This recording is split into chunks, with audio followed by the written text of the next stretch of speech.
Salut tout le monde, bienvenue dans Huis Clos. Ça y est, Rodri vient d'être élu Ballon d'Or 2024 à la surprise générale. Tout le monde attendait Vinicius. Et pourtant, eh bien, c'est loin d'être un scandale. On va quand même se demander aujourd'hui quel est le sentiment qui domine le plus. Est-ce que c'est le mérite pour Rodri ou est-ce que c'est le sentiment de vol pour Vinicius ? Et pour en parler, je me suis bien entouré. Eux aussi ont gagné des récompenses dans leur vie. À ma droite, déjà, il a gagné 3 fois le Boulard d'Or. C'est notre ami Thomas Dufan. Je suis ravi d'être là pour représenter tous les boulards de France. On va pouvoir en discuter tranquillement ensemble, même si Rodri, a priori, lui, n'a pas le boulard. Donc c'est la bonne nouvelle du jour. À ma gauche, il a gagné le Gel d'Or 14 fois sur les 15 dernières éditions. Bravo, Manu. Seul candidat aussi. Et le ballon de plomb, tu l'as oublié. C'est vrai. En 1992, dans la cour de récréation. Salut les gars, ravi de vous retrouver. Salut tout le monde. On rappelle que toutes ces émissions sont disponibles évidemment en podcast. Et vous pouvez déjà noter le rendez-vous d'ailleurs. Vendredi prochain, le 8 novembre, Huis Clos sera en live. Génial. Vendredi à midi, puisqu'on débriefera la Ligue des Champions et la Ligue Europa. On parlera de Paris qui va pas très bien. On espère qu'ils vont se relancer aussi. De l'OL qui va plutôt moyen. Ils viennent de se faire prendre à Beşiktaş. Et on parlera aussi de Marseille, j'espère. Pas du tout. Mais on va parler de Brest, de Nice, de tout ça. Donc soyez bien avec nous. Vendredi 8 novembre, midi, on sera en direct. Allez les gars, revenons déjà sur le Ballon d'Or. La première chose que je veux savoir, c'est hier, quand vous comprenez que c'est Rodri qui va être Ballon d'Or, quelle est votre première réaction ? Bah écoute, la surprise, forcément on est pris par la surprise que tout le monde était préparé depuis déjà des semaines et des mois à ce que ce soit Vinicius qui aille lever ce ballon d'or. La surprise, et j'avoue peut-être un petit plaisir coupable aussi de voir un autre profil de joueur qui soit récompensé, on va dire. Ouais, moi aussi la surprise, hein, surtout que on est quand même dans une époque où les surprises sont légion, surtout les surprises arrivent toujours des réseaux sociaux. Ouais, c'est vrai. J'aurais adoré avoir la surprise pendant la cérémonie. Comme quand t'étais petit, t'arrives chez le Exactement. libraire C'est Ronaldo. et tu prends Voilà. le France Foot et tu vois le truc. Exactement. Ouais. Malheureusement, c'est plus du tout l'époque comme ça. Nous, on vient d'un monde de la NBA où tout est spoilé. On a été de manière assez dramatique spoilé à la fois par le lauréat, mais aussi par le fait que les joueurs du Real, enfin la délégation du Real Madrid, n'allait pas se déplacer à Paris. Donc moi, il y a eu beaucoup de déceptions. Au-delà même du fait que Rodri gagne le Ballon d'Or. Bravo à lui, tant mieux. On va dire les choses positives qu'il faut dire. J'ai été très déçu ensuite de toutes les conséquences de ce changement de dernière minute, si on peut appeler ça comme ça. Mais t'as raison, moi je te rejoins sur le suspense, c'est quand même assez incroyable parce qu'en 2024, il n'y a plus de surprises sur les trophées individuels, peu importe le sport. Là, c'était pas mal quand même qu'on ait un sentiment de surprise, même si ça arrive avant la cérémonie. Et je trouve que même jusqu'au dernier moment, jusqu'au top 3, tu peux te dire, bon, est-ce que c'est vraiment Rodri qui va l'avoir ? Donc c'était pas mal. Il n'y a aucun mec du Real. Dans le top 4, il y a 3 joueurs du Real, donc on le savait quand même, non ? Quand tu vois qu'Carlo Ancelotti monte pas et Kylian Mbappé monte pas, tu te dis, bon, bah, normalement, ça doit être Rodri quand même. Commençons par cette petite aparté, on est obligé d'en parler. Le Real Madrid qui décide de pas faire le déplacement. Real Madrid qu'on a toujours vendu et qui est peut-être le club le plus classe, le plus haut standing en tout cas dans le football moderne. Le Real Madrid a fait le choix de pas se déplacer parce qu'ils se sont sentis pas respectés. Vous avez compris un peu ça ? Bah, bien sûr que non. Faute de goût terrible. Lorsque tu t'élèves au-dessus de la mêlée, d'un point de vue personnel, parce que c'est vraiment le Real, la Maison Blanche, t'as raison, le blanc immaculé, il y a beaucoup de choses de cet ordre un petit peu divin autour du Real Madrid. Faute de goût terrible, faute de classe. Moi, je pense que perdre, ça fait partie du sport. On le sait tous, hein, dans le foot, tu peux faire match nul, tu peux perdre. Et lorsque tu perds, tu dois aussi être capable de montrer que tu as la classe. Et hier, même s'il y a des frustrations, ce qu'on peut un peu comprendre vu les raisons qu'ils ont évoquées, tu dois être présent, tu dois envoyer des ambassadeurs, tu dois rester digne un maximum, et surtout tu dois célébrer ce Ballon d'Or sur lequel tu as construit toute ton histoire aussi. Clairement. Le Real Madrid est associé au Ballon d'Or et vice versa. Et lorsque tu tapes comme ça dans les couilles du foot, eh bien, faudra pas t'étonner si à un moment donné tu ne récupères pas le boomerang dans la gueule.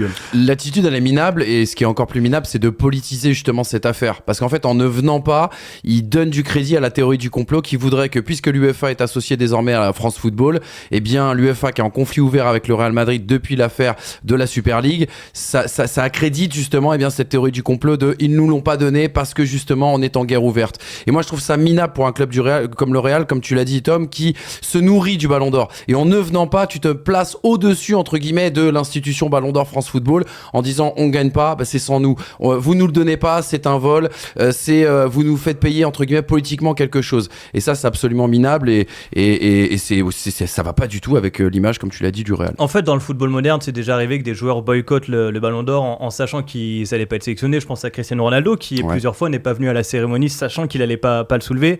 Qu'un club le fasse, là on dépasse quand même un truc. Et en fait, ça laisse la porte ouverte aux autres clubs. C'est-à-dire que maintenant, si tu sens, parce que tu le sauras avant, que ton joueur ne va pas être élu Ballon d'Or, est-ce que tu vas ne pas venir du coup, sachant que là, ils avaient quand même 3 joueurs dans le top 5. Meilleur entraîneur, Vinicius qui devait donner le prix Socrates. Exactement. Ça fait quand même beaucoup de représentants qui étaient absents. Donc, belle fausse note pour le Real Madrid. On va aller quand même sur l'info la plus importante. C'est Rodri, Ballon d'Or, les gars. Avant d'aller sur votre ressenti, on va voir quand même ses stats de la saison parce que quand même il fait une saison plutôt sérieuse. 12 buts, 13 passes décisives, 5 trophées. Donc évidemment en tête d'affiche, il y a l'Euro où il est très fort, même s'il sort à la mi-temps de la finale. Élu meilleur joueur de l'Euro évidemment. Il y a la Première Ligue où il est très fort, il finit dans le 11. On rappelle que c'est Phil Foden qui termine meilleur joueur de Première Ligue, mais lui est dans le 11. Et après il allait gagner, vous savez, les coupes de clubs champions, tout ça. Mais bref, une belle saison de Rodri. Sur les 64 matchs qu'il a disputé la saison passée, il en a perdu qu'un dans les 90 minutes. C'était contre Manchester United en Coupe d'Angleterre. Toute équipe confondue, sélection et club. Toute équipe confondue. Les gars, c'est quand même un beau Ballon d'Or, Rodri. Ah, c'est un beau Ballon d'Or. C'est un Ballon d'Or. Moi, ce que j'aime bien en fait avec ce Ballon d'Or, c'est que pour moi, Rodri révolutionne un petit peu son poste de sentinelle. On a l'habitude de voir des destructeurs à ce poste-là depuis qu'on est tout petit. Lui, c'est un vrai constructeur pour le coup dans le jeu. Il est le symbole aussi également d'une équipe de Manchester City. On aime ou on aime, enfin on aime pas, non on n'a pas le droit de pas aimer, mais ce que je veux dire par là c'est que qu'il y a peut-être l'un des jeux collectifs les plus huilés et les plus intéressants au monde depuis déjà quelques années, et moi je trouve que c'est un marqueur de donner le Ballon d'Or justement à Rodri. Depuis Cannavaro on n'avait pas eu un joueur à vocation défensive qui avait gagné justement ce prix, et justement encore une fois c'est un format, c'est un profil différent qui moi je pense marque un peu l'histoire. Alors est-ce qu'on rattrape pas un peu les loupés du Ballon d'Or des dernières décennies, parce qu'il y a un petit peu d'Iniesta chez Rodri, il y a du Busquets avec cette force physique incroyable, il y a l'intelligence bien sûr de Iniesta. Je dis pas que Rodri est au niveau d'Iniesta, on attendra la fin de sa carrière pour le juger, mais en effet moi c'est un marqueur important je trouve dans un football de plus en plus individualiste, donner on va dire au plus grand symbole collectif qui existe aujourd'hui en 2024. Je trouve ça intéressant.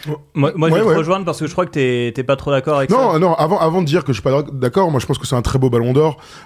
J'aime l'idée de récompenser un autre poste qu'un offensif. Clairement, t'as parlé de Cannavaro, on pense forcément à Lothar Matthäus en 90, on pense à Matthias Sammer en 96.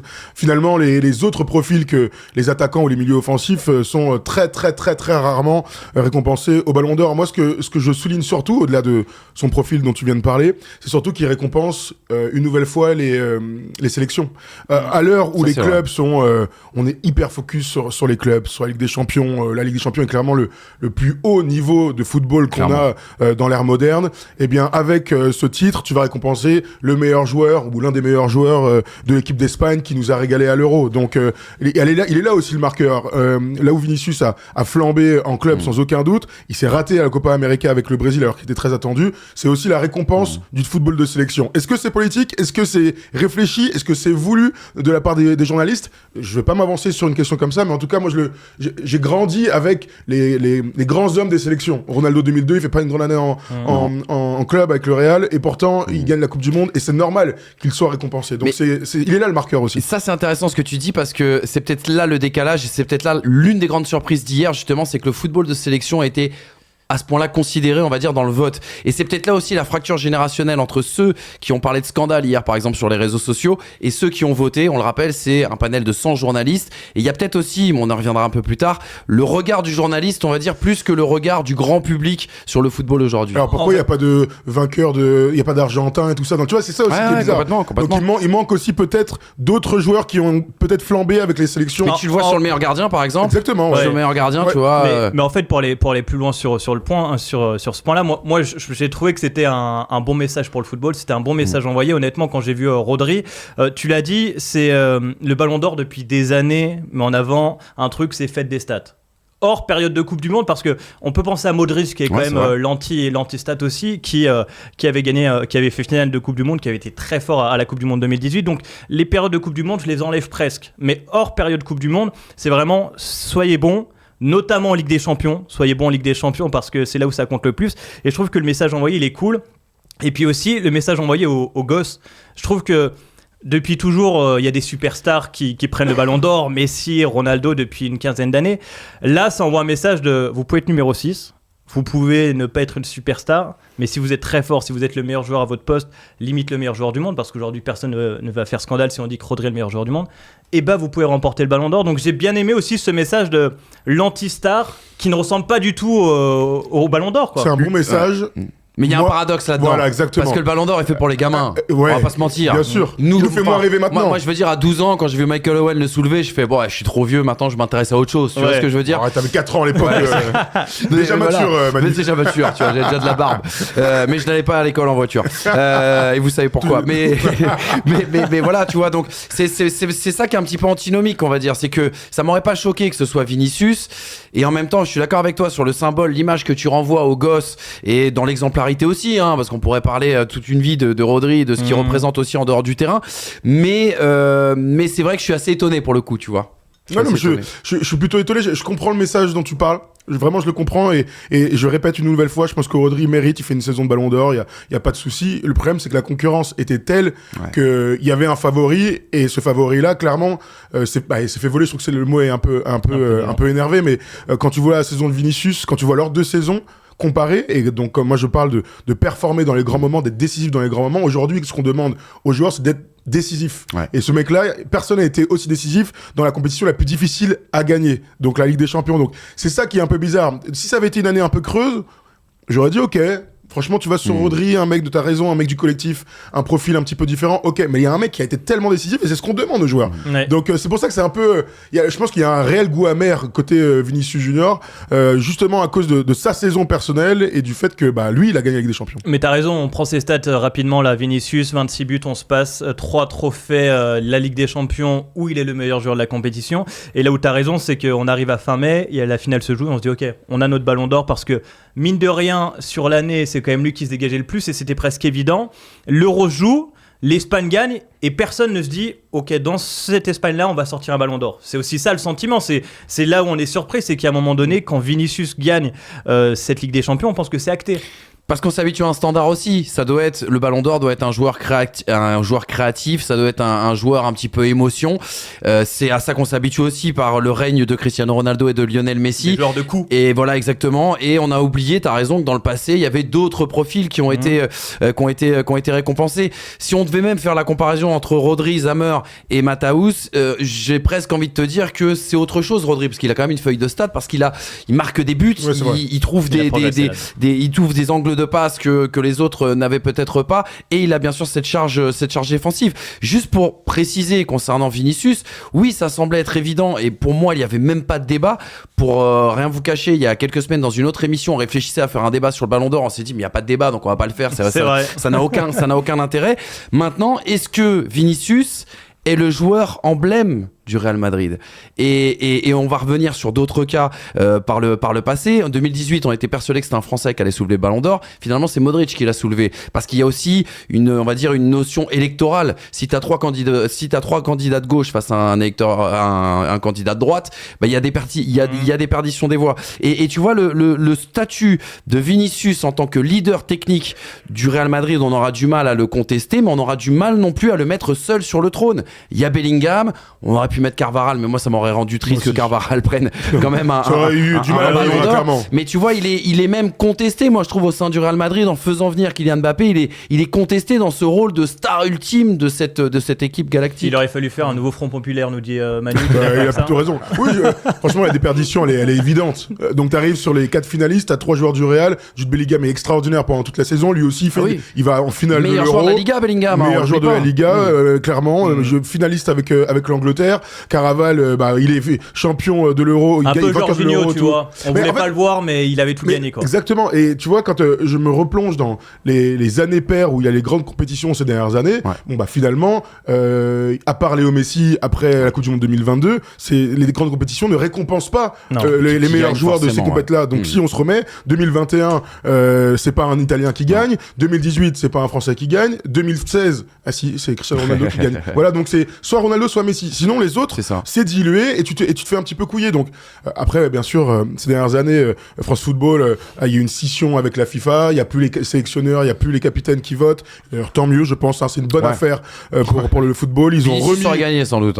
Il aurait clairement gagné. Ils ont remis aussi un barème en disant vous devez voter avec ça en tête. Donc ça clarifie un petit peu la manière de voter. Mais pourtant, sa mauvaise copa rentre aussi dans les critères pour les journalistes de. Ça me va, moi, ça. Je trouve ça bien. Tu te rates sur une compétition où on t'attend en tant que leader, il n'y a plus Neymar, etc. T'es pas bon. C'est normal que ça t'enlève un petit peu de voix. On peut ajouter à ça aussi son attitude sur le terrain. Vinicius, franchement, parfois, il est détestable. Et il le paye sur la copa parce qu'on rappelle que ce qu'on lui reproche sur la copa, c'est d'être suspendu bêtement dans un quart de finale qui est perdu par le Brésil. Dans une compétition, alors je l'ai pas regardé en entier, donc je vais pas la juger aujourd'hui. Hamza, je pense qu'il a même commenté, c'est possible. Oui, je pense. N'oublions jamais que le Canada fait demi-finale.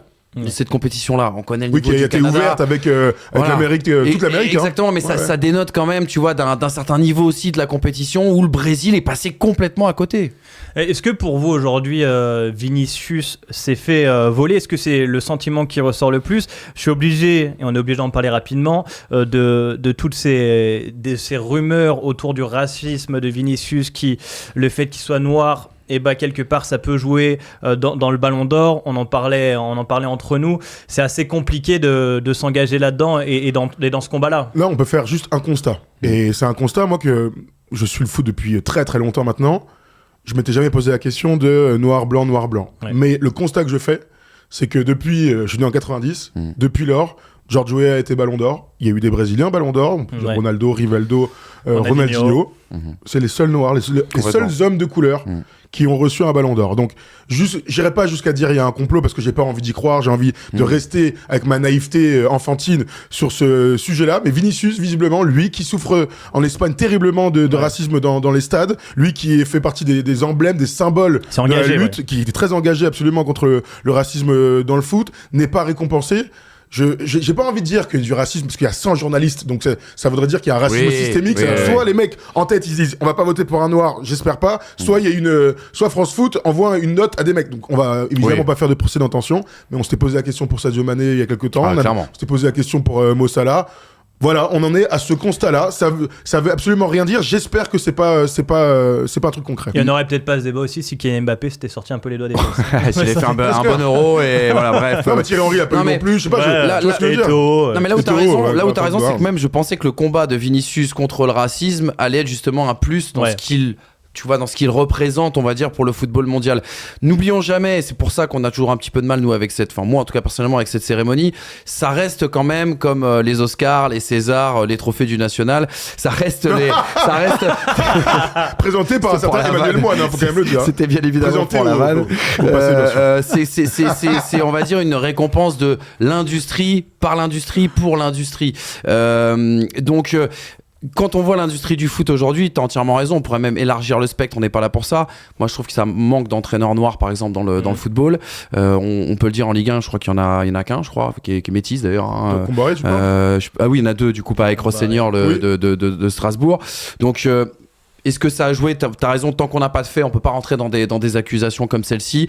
Je trouve ça même dangereux, on va dire, de dire que c'est parce qu'il s'est attaqué au racisme qu'il n'est pas aujourd'hui élu. Mais par contre, t'as entièrement raison. J'ai l'impression que le footballeur africain est sous-coté et l'homme noir dans le football est sous-représenté à d'autres postes, on va dire, que celui de joueur. Ça, c'est sûr. C'est Bibé qui en a beaucoup parlé et qui d'ailleurs défend beaucoup le Ballon d'Or africain, qui reste une très très belle récompense également.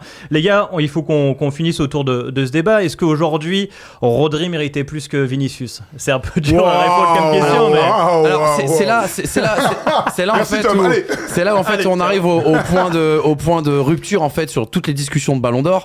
Il y a des gens qui vont dire en commentaire de cette vidéo, mais moi je paye ma place pour aller voir Vinicius et pas forcément Rodri.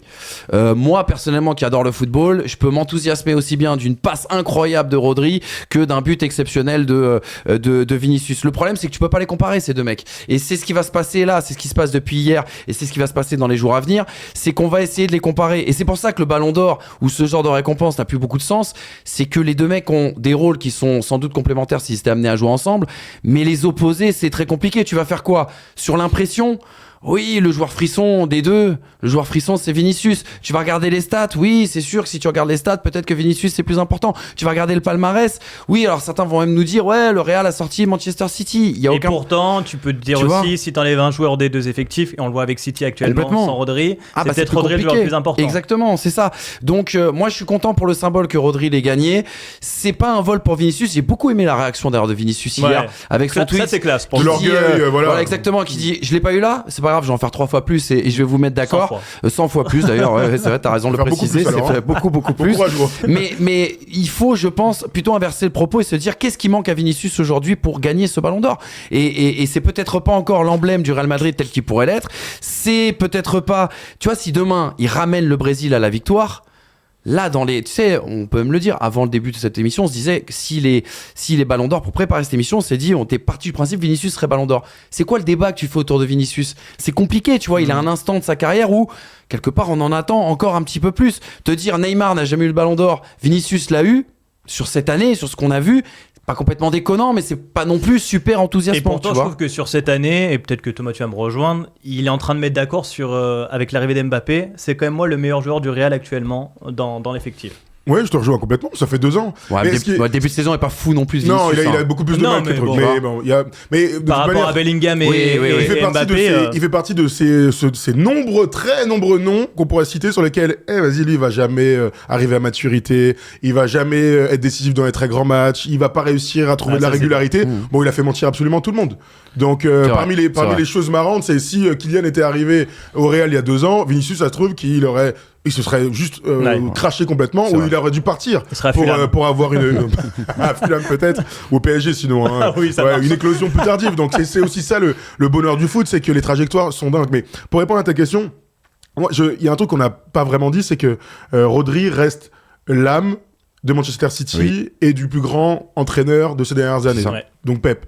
Et ça, allez, disons que c'est un bon message dans la construction d'une équipe, la sérénité d'un club, la confiance d'un club avec un entraîneur, la confiance même dans les moments traumatisants, parce que City qui gagne pas la Ligue des Champions avec des coups d'arrêt terribles, avec des dingueries de son entraîneur à de nombreuses reprises, eh bien on aurait pu imaginer que City pète les plombs, mais l'ultra domination de la Première Ligue par City, ce jeu exceptionnel dont il est le rouage principal, c'est quand même fou. C'est le cœur du réacteur. C'est fou que Rodri soit Ballon d'Or avant Haaland, tu vois, chez City. Donc voilà, j'ai envie quand même d'être archi positif en me disant qu'on a un bête de joueur. Et t'as raison. On peut citer évidemment De Bruyne, t'as raison de le préciser. C'est une très bonne nouvelle que ce joueur-là, qui soit au centre du jeu, soit Ballon d'Or. Voilà. Bon, dommage qu'il soit arrivé en béquille. C'est quand même alors la faute de goût après le match, c'est ça. Il y a un Québec qui est Ballon d'Or, il arrive Thomas, il a mis 7 minutes à venir. Moi, Jean-Marie Le Pen pour monter les estrades, sur l'estrade, il m'aurait mis moins de temps. C'est dire quand même. Mais ça me fait penser aux joueurs NBA qui récupèrent le trophée alors qu'ils se sont fait éliminer en play-off. Tu vois, c'est toujours les timings d'après-saison, c'est assez compliqué. Après, le Ballon d'Or est beaucoup mieux en octobre que à Noël avant. Vous vous souvenez de ça, c'était terrible. Là, le mec, il s'est fait les croiser. En même temps, peut-être qu'il faudrait arrêter de jouer autant de matchs. Mais bon, c'est un autre débat. On rappelle que les votes avaient été arrêtés un mois avant aussi. C'est toujours important de le préciser parce que. Et c'est bien qu'ils aient. Et que ce soit pas sorti. Ouais, ils ont réussi à garder. Ça, c'est fou par contre. Un mois, c'est long. Un mois, c'est à liquer le matin, mais un mois, c'est quand même. Apparemment, Florentino savait lui par contre. Mais bon, écoute. Je voulais juste finir sur un truc, c'est que sur Twitter, ils sont complètement fous. Ils parlent peut-être du plus grand vol de l'histoire du Ballon d'Or.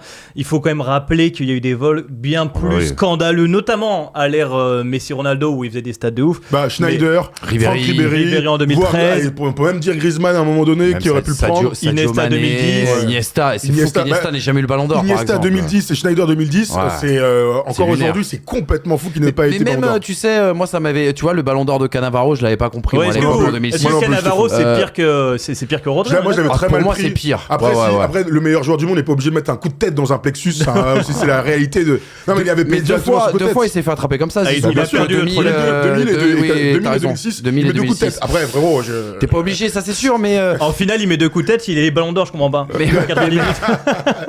c'était pas les mêmes qu'en 98. Mais non, et puis 2006, tu pouvais le donner à Buffon par exemple. Même tu vois que Neuer n'ait pas eu un ballon. Il y a plein de joueurs. Ouais. Dites-vous bien, pour les plus jeunes qui nous écoutent, Maradona n'a jamais eu de Ballon d'Or Bon, par ça, exemple. c'est une autre histoire. Parce que c'était pas ouvert aux Ah oui. Sud-Américains, mais c'est pour te dire que Il y a eu quand un même. ballon d'or d'honneur, Et quand même. qu'il y a tellement eu des scandales aussi qu'on a créé des trophées Yachine, des Ouais. trophées pour Lewandowski. Pour Lewandowski, quand il Non, le Lewandowski, prend, c'est quand on un annule, arnaque, on c'est un vol annule manifeste, l'édition et Ouais. qui se le fait Un prendre par vol. Messi. Non, c'est un vol. Incroyable. Mais juste pour venir sur cette notion de la perception justement du vol, moi je pense qu'il y a vraiment un fossé générationnel entre les mecs qui ont voté, les 100 journalistes qui ont voté dans le monde. Qui ont tous plus 50 ans, dis-le. Hein. Et non mais c'est ça, Oh tu non, vois, mais et qui ont une faut pas se certaine mentir. vision, du foot, de laquelle je suis peut-être pas forcément très éloigné, mais qui n'est pas la même vision du foot que les jeunes qui ont 15-20 ans qui regardent le football aujourd'hui et qui sont focus sur les stars. On avait beaucoup parlé à l'époque de la classe foot. Nous on est des supporters de clubs, les jeunes aujourd'hui sont des supporters de joueurs, tu Oui. vois, et vont de club en club à mesure que leur joueur justement est transféré à gauche et à droite. Donc c'est un choc, je pense. Enfin le schisme sur justement cette décision du Ballon d'Or, pour moi c'est un choc générationnel et rien d'autre. La seule dernière question que moi j'ai envie de me poser, c'est est-ce que le fait que Rodri, milieu défensif de City, soit Ballon d'Or, est-ce que c'est juste un truc, un Ouais, un épiphénomène pavé dans comme la ça mare. dans l'histoire, ou c'est Ou ça un va début se de répéter. tendance? Tu vois, on verra bien sûr dans les On est futures dans années, l'après mais c'est Ronaldo Messi. intéressant. En fait, on est aussi dans l'après Ronaldo Messi où je pense qu'on cherche aussi des successeurs. On a beaucoup parlé de Haaland et Mbappé. Bon, bah, Haaland, le problème, c'est qu'il est norvégien, tu vois, ça Tu vois, va et lui, ça va hop, compter hop, aussi, dans hein, le tu vois. cul, Mais non, mais c'est vrai, tu vois, ça va terrible. Ah ouais. malheureusement compter pour lui. Et que, bah, les successeurs, pour le moment, ils sont pas là. L'année prochaine, en tout cas, ce sera sans grande compétition, donc internationale. Ah, bah, la Champions, normalement, devrait faire foi. Donc la Champions League devrait faire foi. Barcola. Dites-nous en tout cas dans les commentaires. Pardon, Greenwood. Ah non, non, ça marche toujours pas. Oui, Pardon. Dites-nous dans les commentaires si vous pensez que Rodri méritait ce ballon d'or ou que c'est plutôt un vol pour Vinicius. Polo, tu peux juste nous remettre le sondage. J'ai pas eu le temps de le prendre quand Manu parlait. Mais voilà, sur FT Sport, on avait mis un petit sondage sur X et c'est Vinicius. Est-ce que Vinicius fait du rugby donc c'est plus un vol pour Vinicius à 54%. Selon les gens, voilà. En tout cas, c'est un débat clivant. C'était cool à faire. Merci les gars. Merci. Ouais, bien sûr, Et, bien puis, sûr. et Bel félicitations à Rodri. Et puis, Ouais, bravo à ouais. lui, hein. Bravo à lui. Bravo. hein. Et Ouais. on bien se- dormir. Et on se retrouve vendredi prochain, midi en live, pour parler de Ligue des Champions et peut-être voir Vinicius mettre un triplé, pourquoi pas. Oui, et félicitations à Matt Hummels. Toujours, hein, Oh oui, je sais le pourquoi. gagnant. Ouais, Mais ouais, il a- ouais, Le ouais. gagnant des cœurs. Lui, La classe. Bravo, Matt. La classe. Ah, Le pas que costume. Le costume. Ouais, le costume. Quelle Ouais. classe. Beau costume. Pas beau que, costume. pas Beau que. costume, beau costume. Allez, on finit l'émission. Ciao.